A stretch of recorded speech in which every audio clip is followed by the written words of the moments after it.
नमस्कार, बहुत बहुत स्वागत है स्टूडेंट। जय हिंद आप सभी को। स्टूडेंट्स, आज हम लोग ओम कंप्यूटर की तरफ से मैं मैं आप सभी का स्वागत करता हूं। आज स्टूडेंट्स हमारे इंस्टीट्यूट में पाइथन की क्लास जो चल रही थी, आज उसका नेक्स्ट टॉपिक स्टार्ट करने वाले, जिस टॉपिक का नाम आपके पास लैंग्वेज ट्रांसलेटर है। जानेंगे कि लैंग्वेज ट्रांसलेटर क्या होता है, प्रोग्राम में लैंग्वेज ट्रांसलेटर किस तरीके से कार्य करता है, क्या प्रोग्रामिंग होती है और किस तरीके से स्टेप्स प्रोग्राम के वर्किंग करते हैं। तो चलिए ये शुरुआत करते हैं स्टूडेंट्स लैंग्वेज ट्रांसलेटर के बारे में। क्या है students, when you know a program it is called source code. कह रहा है स्टूडेंट्स कि जो हम प्रोग्राम लिखेंगे उसी को सोर्स जो बनाया जाएगा उसी को हम लोग क्या कहते हैं, language translator. After translating it become object code machine. Students कह रहा है कि जब ये डेटा ट्रांसलेट हो जाएगा तब जाकर स्टूडेंट्स ये क्या होगा, मशीन डेटा हो जाएगा। लाइक स्टूडेंट्स, अगर मैं यहाँ पर आपको छोटा सा डेटा दिखा दूं, ध्यान से देखिएगा, मैं प्रोग्राम बना रहा हूं, जरा देखिएगा उसको। आपको एक लैंग्वेज ट्रांसलेटर का मैं एग्जांपल दिखा दूंगा। ये स्टूडेंट्स मैंने a बराबर 10 कॉमा b बराबर 20 मैंने रखा और यहां पर कराया प्रिंट a प्लस b। ये स्टूडेंट्स मैंने सेट कर दिया run.py, इस नाम से सेव किया। ये प्रोग्राम का बना क्या, सोर्स कोड। क्या बन गया स्टूडेंट्स, सोर्स कोड। अब ये सोर्स कोड तुरंत क्या करेगा स्टूडेंट्स, तुरंत कहां चला जाएगा स्टूडेंट्स, ट्रांसलेटर के पास। क्या कराया स्टूडेंट्स, प्रोग्राम ट्रांसलेट। छोटे से स्टूडेंट मैं सोर्स का बता रहा हूं, जैसे ट्रांसलेट पर तुरंत गया एरर के पास, किसके पास चला जाएगा, एरर के पास। एरर पर देखा जाएगा तो चला जाएगा मशीन के पास, किसके पास चला गया, मशीन के पास चेक किया। अब जब डेटा मशीन पर चेक किया तो डेटा मशीन से चेक करने के बाद सीपीयू पर आया। देन जब डेटा सीपीयू पर आ गया तो हमें क्या मिल जाता है स्टूडेंट्स, रिजल्ट। क्या प्राप्त हो जाता है स्टूडेंट्स, रिजल्ट की प्राप्ति हो जाती है। तो यहां से स्टूडेंट्स गुजरते हुए काम होता है और इसके बीच में जो यूजर का कार्य कराता है स्टूडेंट्स, उसको हम लोग कहते हैं प्रोसेस। दूसरे शब्दों में इसको प्रोसेसिंग कहते हैं। क्या कहलाता है स्टूडेंट्स, ये प्रोसेस कहलाता है। कैसा प्रोसेस स्टूडेंट, वो प्रोसेस जो कि आपके प्रोग्राम के ऊपर क्या करता है, वर्किंग कराता है। तो वही कह रहे हैं स्टूडेंट्स कि जब हमने प्रोग्राम बनाया तो तुरंत प्रोग्राम बनाने के बाद आफ्टर वर्ड ट्रांसलेटिंग की जाती है स्टूडेंट्स, तो ये प्रोग्राम कहां पर पहुंचेगा, ट्रांसलेटर के बाद। ट्रांसलेटर तुरंत क्या करेगा स्टूडेंट, एक कोड जनरेट कराकर एरर के साथ कहां को पहुंचा देगा, हमारे डेटा को मशीन पर पहुंचा देगा। कहां पर पहुंचा देगा, मशीन पर। इतनी चीजें होने के बाद स्टूडेंट्स कहीं ना कहीं हमारे जाकर एक लैंग्वेज ट्रांसलेटर का डेटा कंप्लीट कराया जाता है। कितने टाइप के लैंग्वेज ट्रांसलेटर होते हैं स्टूडेंट्स, आइए देखिए। टाइप्स ऑफ लैंग्वेज ट्रांसलेटर, कितने टाइप के लैंग्वेज ट्रांसलेटर होते हैं। पहला होता है कंपाइलर, दूसरा इंटरप्रेटर और तीसरा असेंबलर। इन तीन टाइप्स के आपके पास लैंग्वेज ट्रांसलेटर होते हैं जो कि हमारे किसी भी कोड को ट्रांसलेट करने में मदद कराते हैं। आइए चलिए इन तीनों के बारे में पढ़ते हैं स्टूडेंट्स।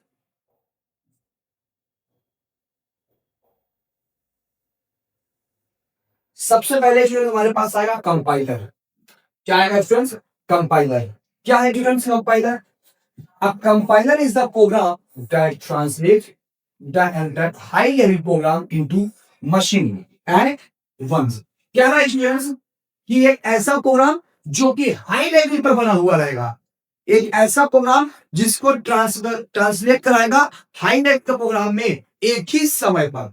कहा जाए स्टूडेंट्स कि कंपाइलर एक ऐसा प्रोग्राम होता है जो कि पेज बाय पेज डेटा को चेक कराता है। अगर मैंने कोई प्रोग्राम लिखा है स्टूडेंट्स तो ये पेज बाय पेज क्या कराएगा, वर्किंग कराएगा। कहा जाए कि हमारा जो सोर्स बनेगा वो पूरे होल प्रोग्राम्स को चेक करवाएगा। होल मतलब एक ही बार में एक ही समय पर पूरे प्रोग्राम्स को क्या कराएगा, चेक कराएगा। और अगर बाई चांस उसमें कहीं पर मिस्टेक मिल जाती है तो ये स्टूडेंट्स उसका भी पता नहीं लगाता, बट प्रोग्राम से तो जितनी टाइप्स की एरर होगी ये सबको क्या कराएगा, फॉलो कराएगा। ठीक है, इसी तरीके फीचर्स के बारे में जानेंगे। तो यहां हम देखिए फीचर में सीधा सीधा बोला है कि convert the whole program at a time. एक ही बार में एक ही समय पर आपके पूरे प्रोग्राम्स को क्या करेगा, ये कन्वर्ट कर देगा। Checks all types of error, जितने टाइप्स की एरर होती है उन सबको चेक कर देता है। Object code which saved from the further using. तो स्टूडेंट जितनी भी हमारे पास डेटा रहेगा उन सबको एक ही बार में ऑब्जेक्ट ओरिएंटेड में कर देगा। नेक्स्ट स्टूडेंट्स हमारे पास बोला फास्ट देन इंटरप्रेटर। कंपाइलर क्या है स्टूडेंट्स? इंटरप्रेटर के मुकाबले फास्ट काम करती है। कितने टाइप्स की स्टूडेंट्स ये होती है? एक क्रॉस होती है और एक सेल्फ कंपाइलर होता है। क्रॉस स्टूडेंट्स और सेल्फ डेटा पर काम कराता है, इन दोनों डेटा पर काम कराता है स्टूडेंट। तो स्टूडेंट्स क्या इसकी भैया कि सबसे पहले बोल रहे हैं कि हमारे पास जो भी कोड बनाया जाएगा स्टूडेंट्स, क्या बनाया जाएगा? कोड। वो सारे कोड स्टूडेंट्स एक ही बार में चेक करने का कार्य कौन कराएगा? कंपाइलर। समझ में आ रहा है स्टूडेंट? जितनी टाइप की एरर रहेगी वो सारे टाइप की एरर बता देगा। कोई भी ऑब्जेक्ट का स्टूडेंट कोड बनाया जाएगा तो ऑब्जेक्ट कोड को क्या कर दिया जाएगा स्टूडेंट? सेव करा दिया जाएगा। समझ में आ रहा है? और अगर टाइप चेक करेगा तो दो टाइप्स के होंगे, एक होगा क्रॉस और दूसरा होगा आपका सेल्फ। ये दोनों ही कंपाइलर क्या करते हैं? इन दोनों कंटेंट पर वर्किंग कराते हैं। तो स्टूडेंट्स कंपाइलर कहा जाए एक ऐसा प्रोग्राम होगा जो हाई लेवल का बनाया जाएगा और इसका प्रोग्राम स्टूडेंट्स एक ही समय पर चेक कराया जाएगा, एक ही समय पर एरर चेकिंग भी कर दी जाएगी पूरे प्रोग्राम से। बट स्टूडेंट्स एक बात और बोली गई है, वो क्या बोली गई है स्टूडेंट्स? कि जो कंपाइलर का प्रोग्राम होता है वो इंटरप्रेटर के मुकाबले फास्ट काम कराता है। आइए चलिए देखते हैं ऐसा क्यों होता है। क्या कह रहा है स्टूडेंट्स इसमें? इसमें क्या है students? An interpreter translate and executed one statement at a time। क्या है स्टूडेंट्स कि ये प्रोग्राम एक ही समय पर एक ही स्टेटमेंट को क्या करता है? वर्किंग कराता है। मीन्स कहने का है कि जब भी इंटरप्रेटर ट्रांसलेट करेगा तो डेटा को लाइन बाय लाइन चेक करेगा। किससे चेक कराएगा स्टूडेंट्स? Line by line. हमारे लाइन में एक एरर होगी, प्रोग्राम वहीं पर रोक देगा, लेकिन उसके पहले जितनी लाइन पर एरर आएगी या एरर नहीं आई है जितनी लाइन पर, उतने लाइन का आउटपुट मिल जाएगा। जहां कहीं भी एरर दिखाई पड़ेगी वहीं पर डेटा को रोक देगा। कौन कर देगा स्टूडेंट्स? ये इंटरप्रेटर कर देगा। क्या फीचर्स होते हैं इंटरप्रेटर के? देखिए स्टूडेंट्स, देखिए इंटरप्रेटर क्या फीचर होते हैं? Translate one statement at a time. एक ही बार में एक ही स्टेटमेंट को चेक करेगा। Does not generate as separated object code. ये कोई भी सेपरेटेड ऑब्जेक्ट कोड जनरेट नहीं करता। Object source object code is not be save. ये ऑब्जेक्ट कोड सेव नहीं करता है स्टूडेंट। लेस मेमोरी होती है स्टूडेंट इसमें। स्लोवर होता है, किसके मुकाबले स्लो होता है स्टूडेंट? कंपाइलर के मुकाबले। Python support is an interpreted language. Python किसको सपोर्ट करता है स्टूडेंट्स? इंटरप्रेटेड लैंग्वेज को सपोर्ट करता है। एग्जीक्यूट बाय लाइन, जो मैंने अभी आपको बताया था कि हमारा कोई भी प्रोग्राम एग्जीक्यूट कराएगा तो लाइन बाय लाइन चेक करेगा। Provide as a command interpreter shell. और अगर आप लोग कोई भी कमांड देंगे तो वो इंटरप्रेटर की किस पर देंगे? सेल पर देंगे। ये इसके कुछ फीचर्स है। क्या क्या है स्टूडेंट्स? कि इसमें कोई भी सेपरेटेड ऑब्जेक्ट कोड वर्किंग नहीं कराएगा स्टूडेंट्स। हमारा जो भी कोड होगा वो सेव नहीं होगा। ये मेमोरी के मुकाबले तो काम करता है स्टूडेंट। और स्लो होता है, किसके मुकाबले स्लो होता है? कंपाइलर के मुकाबले स्लो होता है। पाइथन को कौन सपोर्ट करता है? इंटरप्रेटेड लैंग्वेज सपोर्ट करती है। एग्जीक्यूट कोड बाय लाइन को चेक करता है। और ये प्रोग्राम स्टूडेंट जो होता है वो कमांड लाइन पर चलाया जाता है, जो कि आपके सेल पर काम कराएगा स्टूडेंट। कौन से? सेल पर। और अभी आपको हम आगे मिले कि हम लोग के पास जब पाइथन आएगा, इंट्रोडक्शन टू पाइथन, तो हमारे पास प्राप्त होगी आईडीएडी सेल, जो कि पाइथन की सेल होगी। वहां पर इस कोड को बहुत अच्छे तरीके से समझेंगे और वर्किंग कराकर आपको दिखाया जाएगा। नेक्स्ट सेक्शन हम लोग देखेंगे, आगे चलेंगे। Assembly language. अब असेंबली लैंग्वेज कौन सी होती है स्टूडेंट्स? आइए चलिए देखते हैं। And assembler translate assembly language code into machine. एक ऐसा कोड स्टूडेंट्स जो कि असेंबलर ट्रांसलेटर के साथ यूज करके असेंबली लैंग्वेज से होते हुए हमारे डेटा को मशीन तक पहुंचाने का कार्य कराती है। वो लैंग्वेज कौन सी ट्रांसलेटर होता है? असेंबलर। याद रखिए स्टूडेंट्स, कोई भी कोड स्टूडेंट्स हमारा जो बनाया जाएगा, अगर वो कोड मशीन तक पहुंचा है तो उसको मशीन तक पहुंचाने में मदद कौन कराएगा? असेंबली। और वो कोड यहाँ कर दीजिए डेटा असेंबली लैंग्वेज पर होना चाहिए और प्रोग्राम असेंबलर ट्रांसलेटर पर, तभी जाकर ये वर्किंग कराएगा। तो याद रखिए स्टूडेंट्स, कोई भी कोड होगा, अगर उस कोड को स्टूडेंट्स हम लोग बनाना चालू करेंगे तो बनाते हुए वर्किंग कराएंगे, और वो कोड अगर मशीन तक चला जाता है उसी को हम लोग कहते हैं असेंबलर ट्रांसलेटर। नेक्स्ट आते हैं स्टूडेंट्स, देखते हैं लिंकर। अब लिंकर क्या कराता students? A large program is divided into small module for easy to development and debugging. क्या है स्टूडेंट्स कि हमारे पास जितने भी लार्ज प्रोग्राम होंगे उसको छोटे छोटे पार्ट्स में डिवाइड करके उसको आसानी से इजी से डेवलप करके डीबगिंग का स्टूडेंट मतलब है कि जितनी भी स्टूडेंट्स हमारे पास एरर्स आती हैं वो एरर को हटाने का काम कौन करता है? रिमूव करने का काम डीबगिंग करता है। तो कह रहे हैं स्टूडेंट्स कि जितने भी हमारे पास छोटे छोटे प्रोग्राम्स डिवाइड होकर बनाए जाएंगे, किसके छोटे छोटे प्रोग्राम? जो भी प्रोग्राम लार्ज पर होंगे उसको डिवाइड कर छोटे मॉड्यूल पर बनाकर इसी तरीके से डेवलपमेंट कराने का काम कौन कराएगा? लिंकर। और क्या कराएगा स्टूडेंट्स लिंकर? पहला तो ये हो गया भैया कि ये प्रोग्राम को एग्जीक्यूट करा रहा है डेटा पर। और क्या करा रहा है स्टूडेंट्स? और देखते हैं भाई क्या कराएंगे। A linker combines these smaller module into a single program. Students कह रहा है कि लिंकर जितने भी डेटा को डिवाइड कराएगा वो एक सिंगल प्रोग्राम में करा देगा। जितने भी स्टूडेंट हमारे पास प्रोग्राम होंगे उनको कंबाइन करके स्मॉलर डेटा पर सिंगल प्रोग्राम में क्या कर देगा? बना देगा। कहा जाए स्टूडेंट्स तो लिंकर का कार्य ये होता है कि जितने भी हमारे पास प्रोग्राम बड़े बड़े हैं उन सबको छोटे पार्ट्स में डिवाइड करके एक प्रोग्राम सिंगल मोड में बनाकर और उसको डीबगिंग का मतलब होता है स्टूडेंट्स हमारे पास जितनी भी एरर होगी उसको रिमूव कराकर वर्किंग कराने का काम कौन कराएगा? लिंकर। समझ में आ रहा है स्टूडेंट्स? नेक्स्ट आते हैं प्रोग्राम देखते हैं कौन सा बनाया जाएगा भैया। नेक्स्ट टॉपिक कौन सा है students?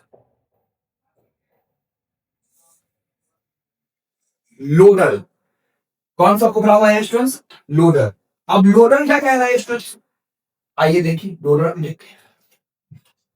A program cannot be executed without loading into memory. Loader क्या कह रहा है स्टूडेंट्स कि लोडर एक ऐसा यूजर है जो कि बिना मेमोरी पर प्रोग्राम के लोड किए हुए कोई भी प्रोग्राम वर्किंग नहीं कराएगा। सीधा सीधा कह दिया कि आप program can not be executed, program execute नहीं होगा कब तक? विदाउट लोडिंग, बिना लोडिंग के। और वो लोडिंग कहां पर? मेमोरी पर। कहां पर स्टूडेंट्स? मेमोरी पर। A loader load the machine code into a system memory for execution. और प्रोग्राम जो लोड कराएगा मशीन को वो सिस्टम मेमोरी पर क्या कराएगा? एग्जीक्यूशन के तरीके कराएगा। वो कौन सा काम होगा स्टूडेंट? लोडर का। कहा जाए स्टूडेंट छोटे फॉर्म में अगर समझेंगे तो लोडर क्या होता है? लोडर एक ऐसा प्रोग्राम है जो कि बिना एग्जीक्यूट कराए हुए आपके किसी भी प्रोग्राम का आउटपुट नहीं प्रोवाइड कराएगा। याद रखिए जब तक प्रोग्राम मेमोरी पर लोड नहीं कराया जाएगा तब तक आपका कोई भी काम नहीं होगा। याद रखिए प्रोग्राम मेमोरी पर लोड होगा, प्रोग्राम लोड कराने में मेमोरी पर कौन मदद कराएगा? लोडर। और जब तक कोई भी प्रोग्राम मेमोरी पर लोड नहीं हुआ तो याद रखिए आपके प्रोग्राम का आउटपुट भाई जब प्रोग्राम वर्क लोड ही नहीं करेगा तो जब लोड नहीं करेगा तो एग्जीक्यूट नहीं होगा, जब तक एग्जीक्यूट नहीं होगा तो किसी भी प्रोग्राम का आउटपुट नहीं निकलेगा। समझ में आ रहा है भैया? आगे बढ़ते हैं। नेक्स्ट ऑप्शन आपका है डेटा भाई डीबगिंग। क्या स्टूडेंट्स? डीबगिंग। अब ये डीबगिंग क्या करता है स्टूडेंट्स? आइए देखिए डीबगिंग क्या करता है students? Errors in the program are called bug. जो भी एरर आती है उन प्रोग्राम को क्या बोलते हैं स्टूडेंट्स? बग बोलते हैं। क्या बोलते हैं स्टूडेंट्स? बग। बग्स क्या होता है स्टूडेंट्स? बग एक ऐसा डेटाबेस है स्टूडेंट्स जो कि आपके प्रोग्राम में एरर होने का पता लगाता है। The process of removing errors. और आपके प्रोसेस में अगर एरर को रिमूव कराता है तो उसका नाम क्या है स्टूडेंट्स? डीबगिंग। क्या नाम होता है? डीबगिंग। तो डीबगिंग एक ऐसा प्रोसेस है जो आपके प्रोग्राम को क्या करता है स्टूडेंट्स? रिमूव कराने का काम कराता है। वो कौन होगा स्टूडेंट्स? आपका डीबग। नेक्स्ट स्टूडेंट्स क्या है बिन? आइए चाहिए तो डीबगिंग पे स्टूडेंट्स एरर आएगी। कैसी एरर आएगी देखिए। Types of error. कितने टाइप्स की एरर होती है स्टूडेंट्स? सबसे पहली जो एरर आपको दिखाई पड़ रही है वो दिखाई पड़ रही है सिंटेक्स एरर। एक ऐसी एरर जो कि आपके ग्रामर मिस्टेक पे काम करती है। और कहां पर ग्रामर मिस्टेक में? आपकी प्रोग्रामिंग लैंग्वेज में। तो स्टूडेंट सबसे पहले कौन सी एरर है? Syntax error. दूसरी है रन टाइम एरर। एक ऐसी एरर जो कि स्टूडेंट्स हमारे प्रोग्राम को एग्जीक्यूट कराते वक्त मिले। कब मिले? प्रोग्राम को एग्जीक्यूट कराते वक्त मिले। वो एरर कौन सी होती है? Run time error. और लॉजिकल एरर कौन सी होती है स्टूडेंट? वो एरर कि हमारा प्रोग्राम स्टूडेंट्स इनकरेक्ट डेटा पर लिखा गया हो। अगर हमारे इनकरेक्ट डेटा पर प्रोग्राम रन कराते हो आउटपुट आ रहा है तो वो प्रोग्राम कौन सी होगी स्टूडेंट्स? लॉजिकल। कौन सी होगी स्टूडेंट्स? लॉजिकल। तो सिंटेक्स एरर स्टूडेंट जो हमारे पास ग्रामेटिकल मिस्टेक कर देगी, रन टाइम एरर जो कि एग्जीक्यूट करते टाइम आएगी, और कहा जाए स्टूडेंट जो लॉजिकल एरर होती है वो हमारे पास इनकरेक्ट आउटपुट डेटा पर होगी। वही कौन सी होती है स्टूडेंट? हमारे पास लॉजिकल। अभी सबका आउटपुट स्टूडेंट हम लोग नेक्स्ट क्लास में हम लोग देखेंगे तो इसका आउटपुट जो है ना स्टूडेंट हम लोग इसके करके दिखाएंगे, तब आपको पता चल जाएगा कि भैया लॉजिकल कौन सी है, सिंटेक्स कौन सी है और रन टाइम एरर कौन सी है। ये सारी एरर को चेक कराया जाएगा स्टूडेंट्स। नेक्स्ट कौन सा स्टूडेंट्स? टेस्टिंग। नेक्स्ट टॉपिक कौन सा स्टूडेंट्स? टेस्टिंग। टेस्टिंग का क्या मतलब है? क्या कह रहे student? Testing, testing is the performed before actual application to check a functionality of the program। Students जो हमारे आउटपुट के चेकिंग के टाइम जो रिजल्ट को प्रोवाइड कराता है उसी को हम लोग कहते हैं टेस्टिंग। और कहा जाए कि बिना टेस्टिंग के कोई भी डेटा एग्जीक्यूट या कहा जाए कोई भी डेटा का आउटपुट नहीं आ सकता है।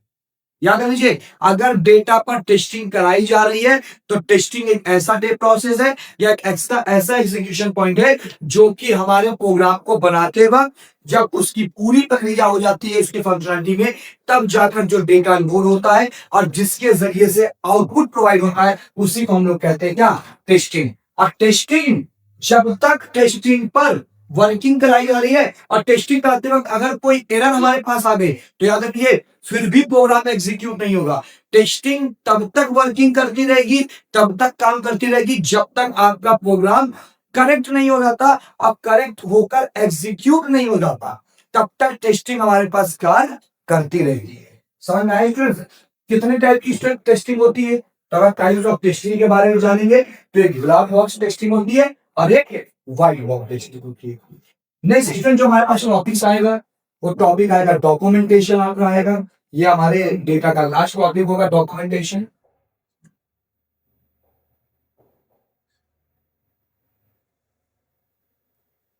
ये स्टूडेंट हमारे जो पाइथन प्रोग्रामिंग चल रही है स्टूडेंट इंट्रोडक्शन टू प्रोग्रामिंग उसका लास्ट टॉपिक है। क्या है डॉक्यूमेंटेशन स्टूडेंट? डॉक्यूमेंटेशन स्टूडेंट एक ऐसा कलेक्टिव ऑर्गेनाइजेशन है जहां से आप अपने डेटा को स्टोर कर सकते हो, आप अपने डेटा को मेंटेनेंस कर सकते हैं, या कहा जाए कोई भी कंप्लीटली रिकॉर्ड रखने का कार्य कौन कराता है student? Organize storing maintenance complete record the program or related documents during the development. समझ में आ रहा है स्टूडेंट? तो स्टूडेंट जितने भी हमारे पास स्टोरिंग डेटा होंगे कंप्लीटली जो वर्किंग कराते हैं उन सबको रखने का काम किसका होता है? डॉक्यूमेंटेशन। और ये प्रोग्राम कंटिन्यूअस चलता रहता है, जो भी इसका प्रोसेस होगा वो कंटिन्यूअस आपको क्या करता रहेगा? वर्किंग कराता रहेगा। किसका स्टूडेंट? डॉक्यूमेंटेशन का। कितने टाइप के डॉक्यूमेंटेशन होते हैं? दो टाइप्स के, एक होता है यूजर और एक होता है टेक्निकल। ये स्टूडेंट दो टाइप्स के होते हैं स्टूडेंट्स कि भैया यूजर जो हम लोग करेंगे और टेक्निकल स्टूडेंट जो हमारे पास खुद से होता रहेगा। वो कौन सा करेगा स्टूडेंट? प्रोसेस जब तक याद रखिए डेटा को मेंटेनेंस स्टोरिंग कंप्लीटली नहीं वर्किंग करा लेना तो डॉक्यूमेंट्स अपना काम नहीं करेगा। लेकिन स्टूडेंट याद रखिए जैसा मैंने कहा कि टेस्टिंग के बारे में वैसे एक डॉक्यूमेंटेशन है। टेस्टिंग कराने के बाद जो हमको बनाया जाता है जो प्रोग्राम उसी को हम लोग डॉक्यूमेंटेशन कहते हैं, जहां से हम लोग अपने डेटा को अपने प्रोग्राम को मेंटेनेंस कर सकते हैं, अपने प्रोग्राम को स्टोर कर सकते हैं, या कहा जाए कि प्रोग्राम को पूरा रिकॉर्ड वाइज क्या कर सकते हैं? वर्किंग करा सकते हैं। क्या इन्वायरमेंट से इसकी provide better understanding of the system. ये बेटर अंडरस्टैंडिंग सिस्टम करता है। क्या करता है? Help users to operate the system. Users को ऑपरेट कराने में मदद करता है भैया। प्रोवाइड करता है कोई भी ऑपरेशनल इंफॉर्मेशन को प्रोवाइड कराता है। और कहा जाए ट्रबल शूटिंग में भी क्या होती है? इसकी वर्किंग रहेगी। अगर कोई प्रोग्राम स्टूडेंट्स गलत भी हो गया तो सही कराने का कार्य भी डॉक्यूमेंटेशन का कराया जाता है। स्टूडेंट समझ आ रहा है स्टूडेंट्स? तो आज स्टूडेंट्स आप लोगों ने चैप्टर नंबर 1 के बारे में बात किया स्टूडेंट्स, टॉपिक्स के बारे में। तो आज स्टूडेंट्स क्लासेस को यहीं पर रोकेंगे। जल्दी से स्टूडेंट्स आप अपनी क्लासेस को ज्वाइन करिए क्योंकि जो हमारे पास जुलाई में पेपर्स आने वाले हैं जुलाई 2026 में स्टूडेंट्स, उसके लिए हम लोग कमर कस के तैयार हो चुके हैं। ओम कंप्यूटर तैयार है आप लोग की प्रॉब्लम को सॉल्व करने में, सारे टीचर्स लगे हुए हैं। और कुछ दिन में स्टूडेंट्स हमारे पास आदेश सर शुरू करने वाले स्टूडेंट्स ऑनलाइन क्लासेस, जो कि एआई मोड पर भी चालू हो रही है। तो स्टूडेंट्स आपको इस प्लेटफॉर्म, ऑनलाइन प्लेटफॉर्म पर आपको एक नहीं स्टूडेंट्स मल्टीपल कैटेगरी के डेटाबेस मिलेंगे, वो भी बिल्कुल फ्री ऑफ कॉस्ट। तो बस आपको कुछ भी नहीं करना है स्टूडेंट्स, आपको बस होम कंप्यूटर के चैनल को ज्वाइन करना है, टेलीग्राम चैनल को ज्वाइन करना है और अपने इंस्टाग्राम चैनल को ज्वाइन करना है। और व्हाट्सएप ग्रुप पर तो जरूर ज्वाइन होइए स्टूडेंट, क्योंकि पूरी जो नोटिफिकेशन हमारे पास प्राप्त होती है, पूरी जो नोटिफिकेशन स्टूडेंट्स को प्राप्त होती है, वो हमारे व्हाट्सएप चैनल पर ही ज्वाइन होती है। और जल्दी से जल्दी स्टूडेंट व्हाट्सएप चैनल को ज्वाइन करिए और कमर कस लीजिए स्टूडेंट्स। और बारी आ चुकी है कि पाइथन की क्लास रेगुलर मोड पर चलाई जा रही है, टॉपिक वाइज चलाई जा रही है स्टूडेंट्स। टॉपिक्स आप लोगों के व्हाट्सएप चैनल पर और टेलीग्राम चैनल पर प्रोवाइड कराए जा चुके हैं स्टूडेंट्स। हम लोग को किस टॉपिक से क्या प्रॉब्लम होती है, जो भी टॉपिक्स में स्टूडेंट्स प्रॉब्लम होगी आप कमेंट करके बताइएगा, हम लोग उस टॉपिक्स की फिर से चर्चा करेंगे, उस टॉपिक्स के बारे में फिर से बताएंगे। तो आज की क्लास के स्टूडेंट्स यहीं पर रोकेंगे। नमस्कार, जय हिंद।